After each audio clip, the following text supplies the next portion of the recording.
como dice el Salmo, en Dios haremos proeza, con nuestro Dios asaltaremos muros, dice, pero con Dios. Entonces lo principal es rendirse a Él. Ha luchado en tus fuerzas, pero Él no ha estado en el mando. No ha estado en el mando, no ha estado en control, aunque ha luchado. Ahora, ¿cómo hacer que Él esté en el control? Ora y pídele que te dé revelación de Él.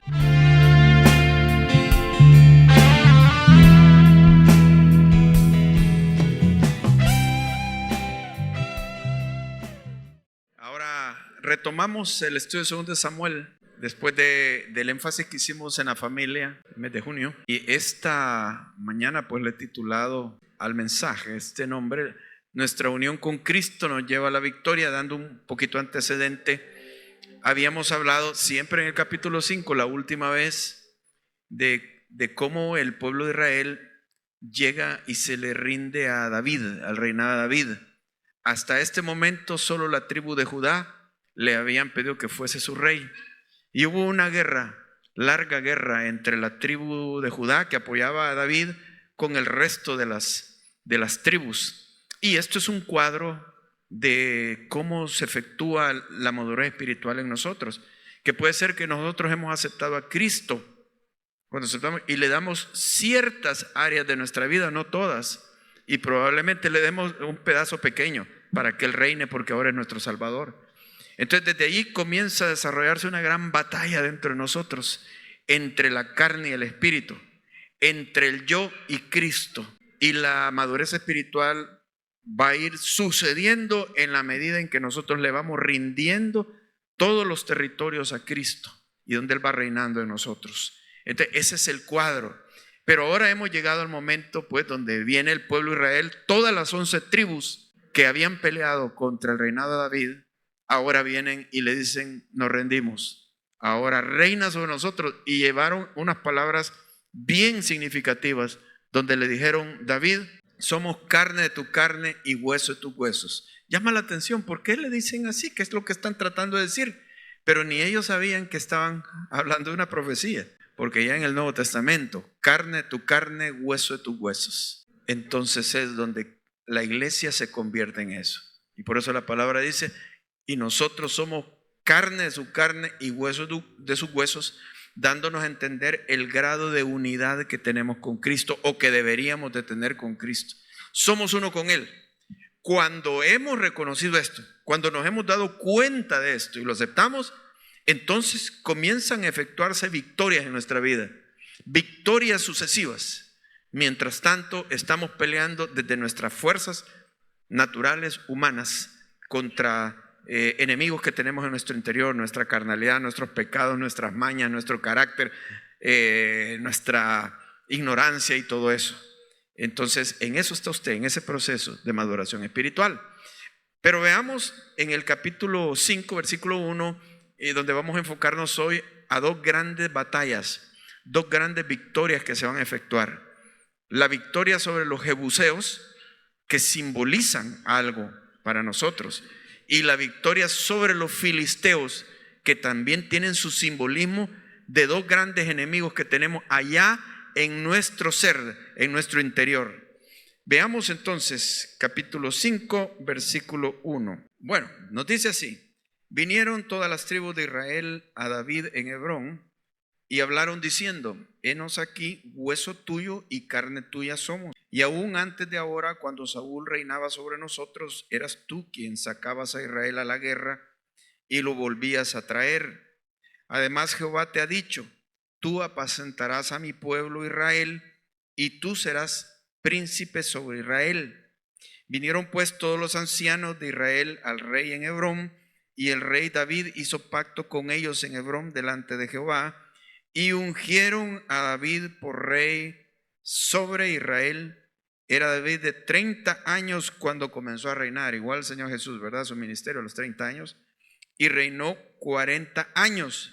En Hebrón reinó sobre Judá 7 años y 6 meses, y en Jerusalén reinó 33 años sobre todo Israel. Entonces marchó el rey con sus hombres a Jerusalén contra los jebuseos que moraban en aquella tierra, los cuales hablaron a David diciendo: tú no entrarás acá, pues aún los ciegos y los cojos te echarán, queriendo decir, David no puede entrar acá. Pero David tomó la fortaleza de Sión, la cual es la ciudad de David, y dijo David aquel día, todo el que hiera a los jebuseos suba por el canal y hiera a los cojos y ciegos aborrecidos del alma de David.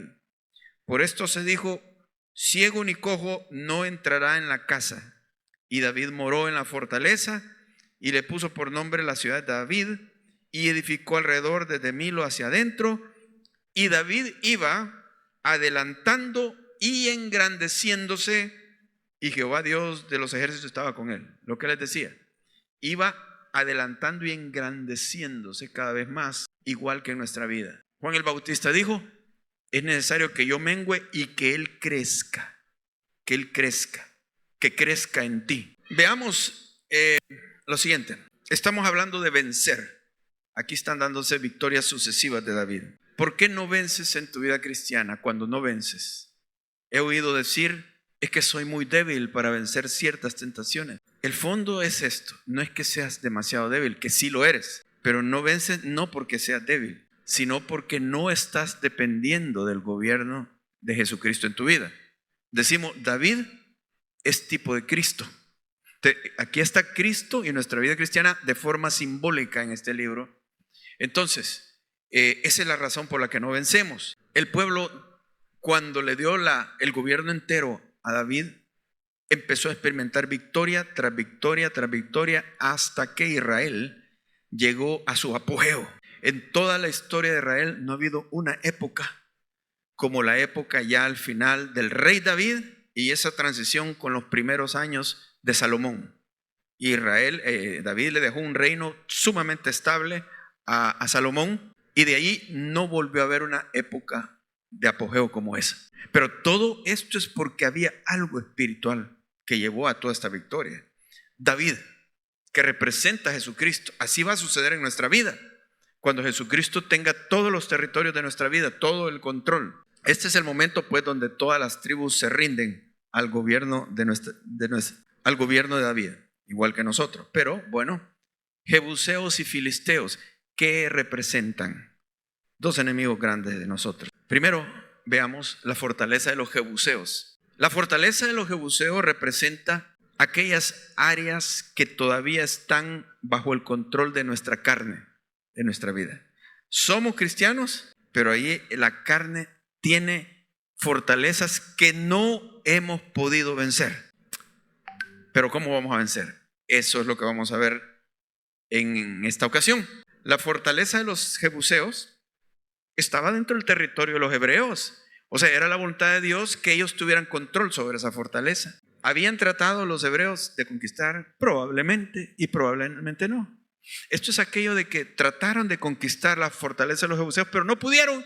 Por lo tanto, ahí dejémoslos. De todo modo, esto no es ofensivo.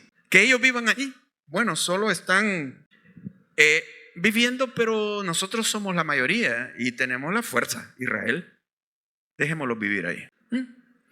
Hay en nuestra vida situaciones así, donde pues soy cristiano, voy a la iglesia, mi familia es cristiana, me identifico. Está esa cosita por ahí que hago y que me gusta, pero es inofensivo, no le daña a nadie. Ahí está. Entonces hemos dejado de luchar con eso. Hemos tratado, pero no hemos podido. Y llega un momento en que mejor ni tratamos, porque ya nos acomodamos a vivir de esa manera. Bueno, esa es una fortaleza. Las fortalezas tienen que ver con patrones de autosuficiencia. Yo. Tiene que ver con pecados repetitivos que los cometemos. Probablemente los demás no se dan cuenta, pero no los hemos podido vencer. Tiene que ver con emociones que experimentamos. Claro, emociones negativas, ¿verdad? Actitudes del carácter nuestro, que decimos, pues yo así soy.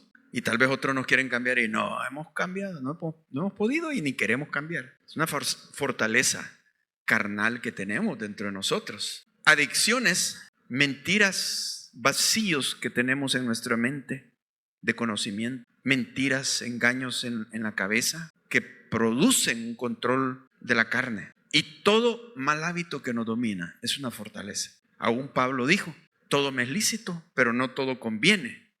todo me es lícito, pero yo no me dejaré dominar de ninguna cosa. O sea, en otras palabras, la voluntad de Dios es que nosotros tengamos dominio, lo que se llama dominio propio. Entonces, cuando Pablo está hablando de que todo me es lícito, está diciendo que inclusive hay cosas que no son malas en sí, pero en nosotros están ejerciendo un control que se ha convertido ya en una fortaleza. Por ejemplo, hermanos, algo que no es malo en sí es esto. Hasta puede ser bueno, pero no sucede que a veces nos hemos enviciado con lo que vemos acá y sigue repitiendo, y ya el algoritmo nos identificó que nos gusta darle clic a ciertas cosas, o inclusive detecta cuando tú te detienes ya un buen rato viendo una imagen o un video de un tipo, te detectó. Bien, espérate que te van a inundar de esos videos y de esas imágenes. Van a empezar a llegar, ¿o no? ¿No les pasa a ustedes así? Ya te están conociendo y sigues atrapado en aquello. Dejas responsabilidades, lo que tienes, porque estás clavado en eso. ¿No les parece que eso entra en lo que dice Pablo? Todas las cosas me son lícitas. Sí, es que no es malo esto en sí. Todas las cosas me son lícitas, pero no todo conviene, y yo no me dejaré dominar de ninguna cosa. Se ha convertido ya en una fortaleza del enemigo. Con eso perdemos tiempo, perdemos concentración, energía, y puede que nos vaya enviciando, porque si se trata de algo así como mero picaresco, mero rosadito, después te mandan algo ya más rojo y te van metiendo a este mundo porque ya te vieron que estás picado con eso. Nadie se da cuenta. Bueno, no, yo siempre voy a la iglesia. ¿Por qué es importante vencer? Bueno, lo vamos a ver acá. ¿Cómo hacer con esas cosas? Primero veamos la base, una base ya en el Nuevo Testamento de lo que le estoy diciendo, donde Pablo dice: porque las armas de nuestra milicia no son carnales, sino poderosas en Dios para la destrucción de fortalezas. Recuerden, la fortaleza de los jebuseos no estaba en el control de Israel, eran los jebuseos los que reinaban ahí. Ahora, la destrucción de fortalezas, derribando argumentos, o sea, tiene que ver con la mente. Y esa fortaleza no está hablando aquí de los inconversos necesariamente. Está hablando de la fortaleza en mi cabeza, en mi propia cabeza, en mi propia voluntad, mi propio corazón. Ahí están las fortalezas que yo debo derribar. O sea, por ejemplo, yo no puedo venir y tratar de derribar la fortaleza de Raúl, digamos. No puedo. Esas las va a tener que combatir él. Yo voy a poder solo combatir dentro de mí mismo. Entonces, derribando esas fortalezas y argumentos, derribando argumentos y toda altivez que se levanta contra el conocimiento de Dios, y llevando cautivo todo pensamiento a la obediencia a Cristo. Cuando ejércitos rompían las fortalezas, las murallas, y quedaban expuestos los habitantes, empezaban a capturar a todos. Así tienen que quedar capturados todos mis pensamientos a la obediencia a Cristo. O sea, yo creo que esto a algunos cristianos les puede parecer demasiado idealista y demasiado estricto, a tal punto. Pero uno dice: no, pero yo tengo derecho a tener mis propios pensamientos, no le hago daño a nadie, y me pongo a fantasear y todo. ¿Quién se va a meter a eso? Todo pensamiento a la obediencia a Cristo, por algo será, y Dios te lo está diciendo. Así que ponle atención, no te acostumbres a vivir así. ¿Por qué lo decimos también, hermanos? Si ustedes se fijan, cuando David fue establecido como el rey de todo Israel, ¿qué fue lo primero que hizo? No hizo ninguna fiesta, ni se sentó a hacer un presupuesto de la nación. ¿Qué es lo primero que hizo? Según lo que tenemos ahí, marchó contra la fortaleza de los jebuseos. Esto quiere decir que la prioridad de Dios no es otra más que esas fortalezas que tú tienes caigan bajo el dominio de Él. A ti te han acostumbrado. Digo a ti, pues puede ser que no, sea otro, pero pongámonos nosotros, confrontémonos nosotros también. A nosotros pues nos da aquello de que no, yo aprendí a vivir así. Hermano, la prioridad de Dios es eso. Eso que es lo primero que hizo David. Bueno, si Él lo hace, ponle atención. Tienes que ponerle como prioridad esto. La fortaleza es la prioridad de Dios. Conquistar. Antes de hablar de cualquier otra cosa, no hay concesiones. Ahora, cada uno de nosotros, pues reflexionando, yo tendré fortalezas, tendré áreas no rendidas a Dios que sigo practicando, sigo teniendo en mi secreto. Ponle atención. Los demás no saben, pero Dios sí sabe, ¿verdad? Segundo, reconocer los factores de derrota. ¿Qué es lo que me ha derrotado a mí? La autoconfianza y la inconsciencia. ¿Por qué no habían podido los israelitas conquistar esa fortaleza? Porque llegó un momento en que ellos confiaron y dijeron, no nos hace daño que existan ellos allí. De todos modos, ya todo el territorio de Israel es nuestro.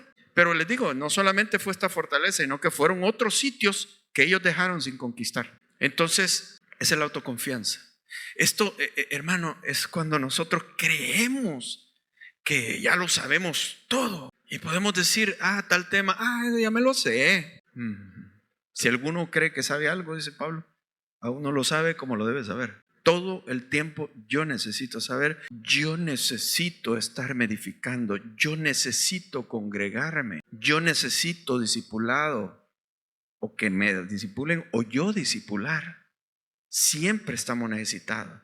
Pero la autoconfianza, no, esos temas ya me los... No, si yo ya estoy en tal ministerio sirviendo.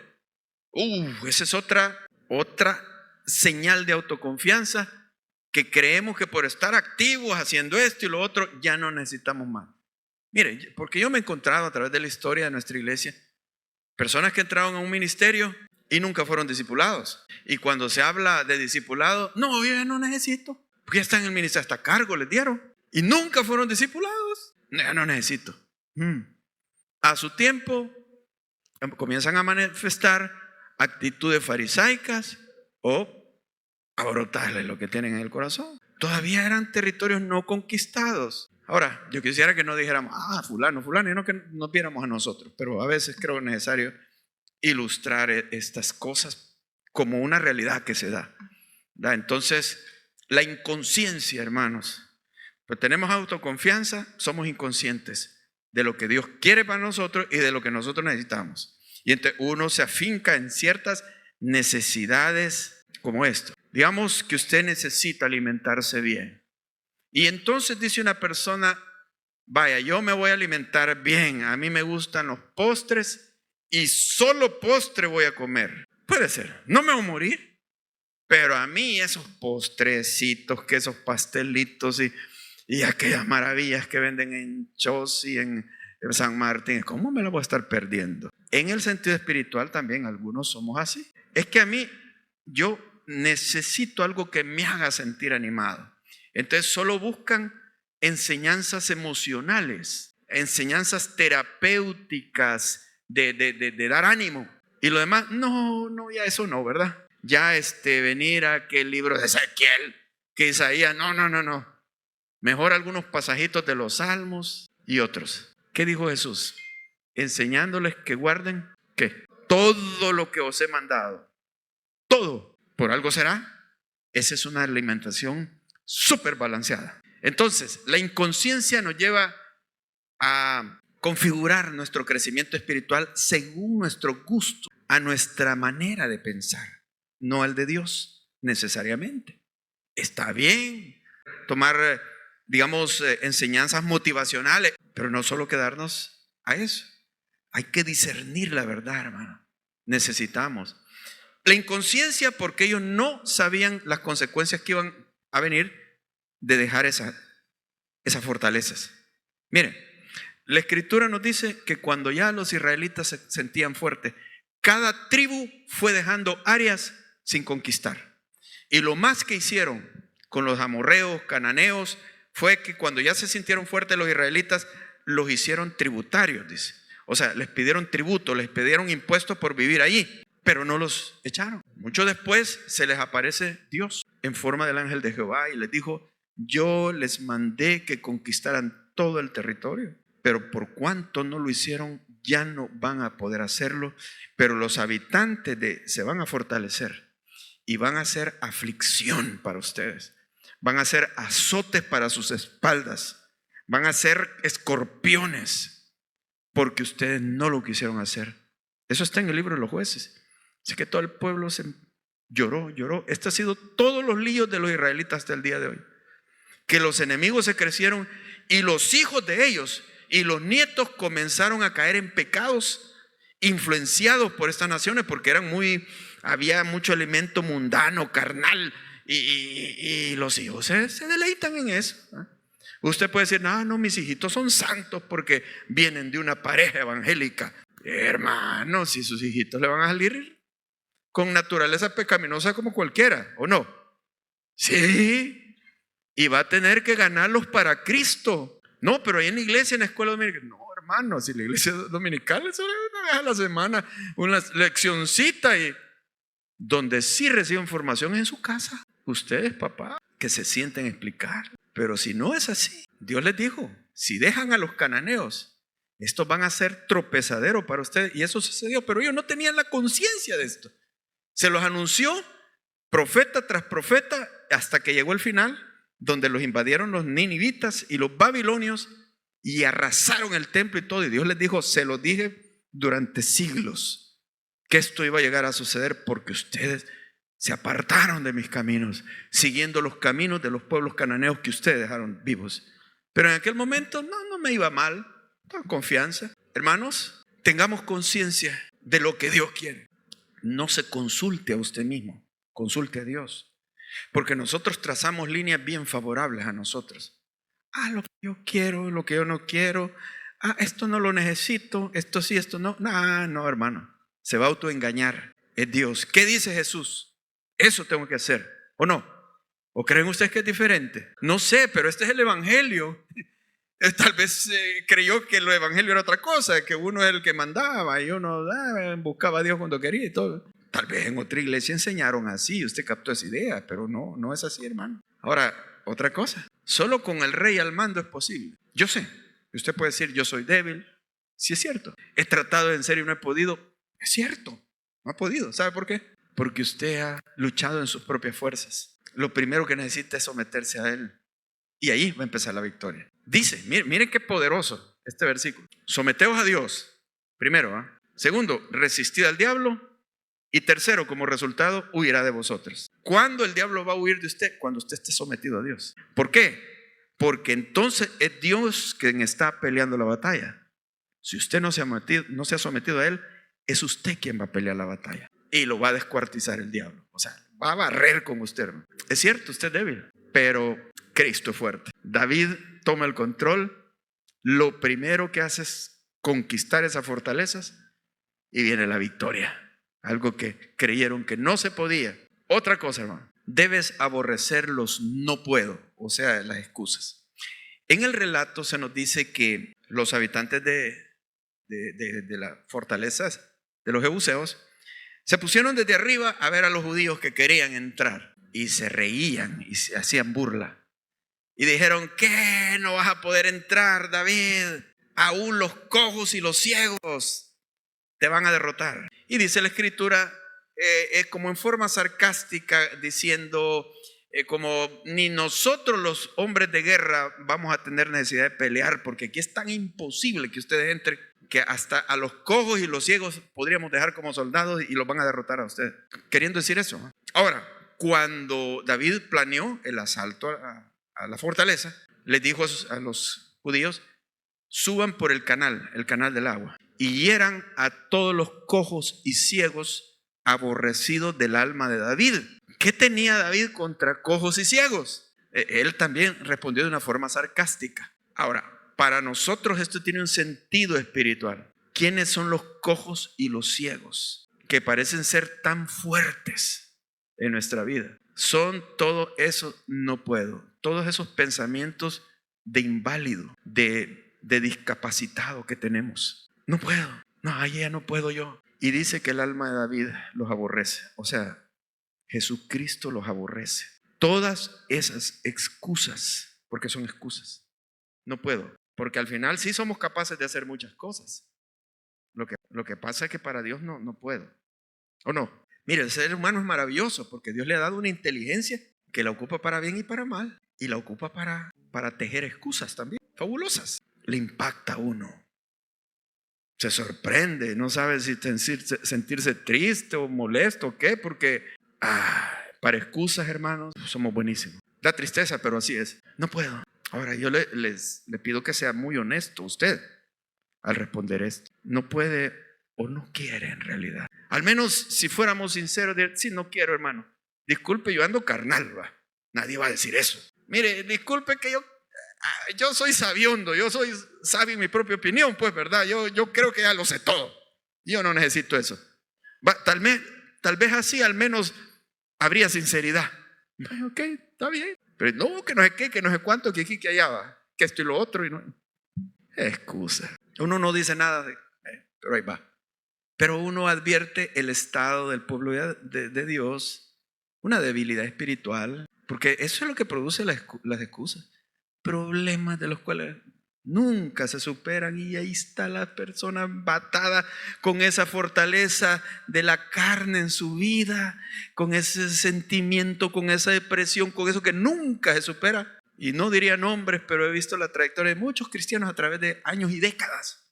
Y les puedo decir, acordándome, de la fulana, del fulano, que eran así y solo buscaban como algo que fuera muy conveniente, pero nunca derrotaron las fortalezas satánicas. Y he visto, y les puedo decir nombres que no se los voy a decir ahorita, sin congregarse o cambiando de iglesia y huyendo de un lado a otro. Entonces, bueno, les pregunta que son cristianos, dicen que sí. Sí, no, el Señor aquí, que espera, no llevan fruto, hermano. Entonces hay que ser muy honestos. Esos no puedo. Son aborrecidos del alma de David, y deben de ser aborrecidos por usted, porque si no, usted no aborrece sus excusas, usted va a seguir igual, consintiendo como monstruitos. Pero aborrecer esa excusa y ser honesto ante Dios, menos decirle, Señor, sí es cierto, es una excusa, ayúdame, ¿cómo cambio? Al menos pedir ayuda de Dios, ponerse honesto y no caer en esa inconsciencia y en esa confianza falsa de que todo está bien, que estoy bien. Bueno, lo otro, hermano, debes subir por el canal de agua. ¿Qué es el agua? Es la palabra de Dios. Esa fue la estrategia. Un canal subterráneo que había de agua, y le llegaron a su propio, ni se lo esperaban, ahí les cayeron y lo conquistaron. Cuando hablamos de palabra de Dios, hablamos de discipulado. Necesitamos discipulado. Ser discipulado y hacer discípulo, ese es el mandato del Señor. Entonces, yo en la iglesia no sé si lo están entendiendo. Ahí me están viendo, pero yo no sé si está entrando por un oído, está saliendo por el otro. O yo no sé si están pensando que vamos a almorzar hoy, o ¿qué hora es el partido? Y ya están imaginándose el partido. Yo no sé. O yo no sé si algunos me están viendo y ahí viendo el celular y troleando ahí toda la cuestión. Yo no sé, porque ya lo hemos captado desde las cámaras, que ven así, y ven algunos ahí con el celular. O si están oyendo, pero allá por dentro no están de acuerdo. No, yo en otra iglesia he oído otra cosa. No me convence, yo creo que las cosas uno no sabe. Pero en un grupo de discipulados, ahí tenemos la oportunidad de desmenuzar la palabra y de poder, no seguimos hasta que no lo hayan entendido. Y ahí las verdades se entienden y se disfrutan. De verdad, así sucede. Grupo de discipulado. Mire qué importante es el discipulado. Y yo no sé cuántos creyentes se quedan con falsos conceptos porque no reciben discipulado. Oyeron algo en la predicación, oyeron algo en la escuela dominical así de pasada, o ellos oyeron algo allí de sus compañeros y se quedaron con eso y no preguntaron. ¿No? Pero eso anida, y cuando llegan a la adolescencia, a la juventud, desertan y se van porque no tienen las convicciones de sus papás y consideran que lo que sus papás creen son mentiras. Hay otras cosas que son más reales en la vida, así llegan a creer. Hay que ser discipulados, papás a hijos, ¿va? Creerán que porque nacieron de evangélicos ya son convertidos. No son convertidos, son bien inconversos. Cuando nacen hay que ganarlos para Cristo. Y lo otro, no crea que solo porque están en la escuela dominical se los van a transformar. Si aquí solo una horita, un ratito oyendo una lección y ya estuvo. Qué bueno que reciban esa formación, y es buena la labor que se está haciendo. Pero la mayor parte de formación ellos la van a recibir en su hogar, con sus papás. Pero yo digo, si los papás no han sido discipulados, probablemente no van a discipular a sus hijos. No le dan la importancia. Entonces yo los invito al discipulado, hermano. Es poder escudriñar, discernir la palabra, alimentarse. Y es la manera como se va a conquistar la fortaleza. Suban por el canal, les dijo. Y en último está esto. Tu debilidad debe convertirse en fortaleza. ¿Sabe por qué? Porque David, cuando conquistó la fortaleza de los jebuseos, en la fortaleza de Sión, de David, y ahí puso su casa. Las debilidades se convierten en fortalezas. En Dios es así. Por eso Pablo dijo, me gozo en persecuciones, en debilidades, en angustias, porque cuando soy débil, soy fuerte. Lo que usted tanto tropezaba antes, después llega a ser una fortaleza en su vida. Convicciones más sólidas. ¿Por qué? Porque esa fortaleza cuando usted fue honesto y usted admitió esa debilidad y esa excusa ante Dios y se rindió. Usted le pidió ayuda a Él y usted se acercó, su alma se entrelazó con Dios en la idea de superar esa fortaleza. Y ya Cristo al mando de eso, lo hace más que vencedor. Miren estas palabras, y esto es cierto, hermano. Cualquier cosa, mire, dice: mas gracias sean dadas a Dios que nos da la victoria por medio de nuestro Señor Jesucristo. Y este otro dice: mas a Dios gracias, el cual nos lleva, ¿cuándo? Siempre en triunfo. Pero esto que viene es lo más importante: en triunfo en Cristo Jesús, con David al mando, con Cristo en el gobierno, y por medio de nosotros manifiesta en todo lugar el olor de su conocimiento. Ahora, pero hay otro enemigo a derrotar, que es el terror, el temor. Y esto está representado por los filisteos. Los filisteos siempre habían aterrorizado a los israelitas. Fíjense ustedes bien, vamos a ver en ese versículo. Inmediatamente después de la victoria sobre la fortaleza de los jebuseos, atacan, un doble ataque de los filisteos. Cada vez que usted toma una decisión buena, correcta, van a venir los temores. Temores. Y no espere que se le va a aparecer el diablo. Simplemente un temor. La misma táctica vieja. Y usted ahí se detiene. Se paraliza y mejor cambia de rumbo. Porque eso que lo ha aterrorizado desde hace tiempo, lo paralizó. Aquí dice, en el versículo siempre de capítulo 5, 17, oyendo los filisteos que David había sido ungido por rey sobre Israel, subieron todos los filisteos para buscar a David. Bueno, primero les compruebo cómo los judíos se aterrorizaban de los filisteos. Dice este texto en 1 Samuel: cuando oyeron los filisteos que los hijos de Israel estaban reunidos en Mizpa, subieron los príncipes de los filisteos contra Israel, y al oír esto todos los hijos de Israel tuvieron temor de los filisteos. Y más abajo no lo vamos a leer, cuando también en la época de Saúl atacaron, dice que todo el pueblo se dispersó, se metían en cuevas, salían del país, y los que quedaron iban, dice, temblando detrás de Saúl, temblando de los filisteos. Yo no sé qué temores tendrá usted, hermano, pero hay que afrontar esto. ¿Qué temores lo detienen a usted? ¿Y qué haría usted si no tuviera temores?